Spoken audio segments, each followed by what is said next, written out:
Good morning. Look out ta diri sa bukid. Ah, nindot kayo ang view diri oh. Nag-harvest dita og kalabasa.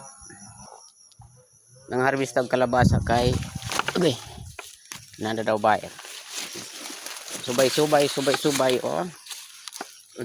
Ginod sa daplin sa dalan.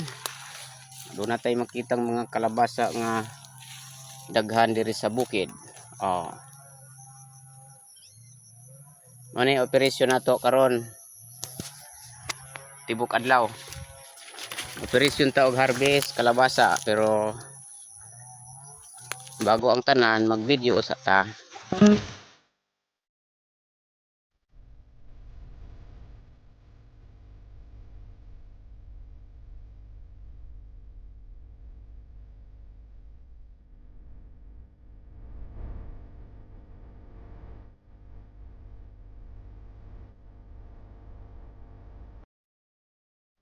Nagpaag ng kalabasa.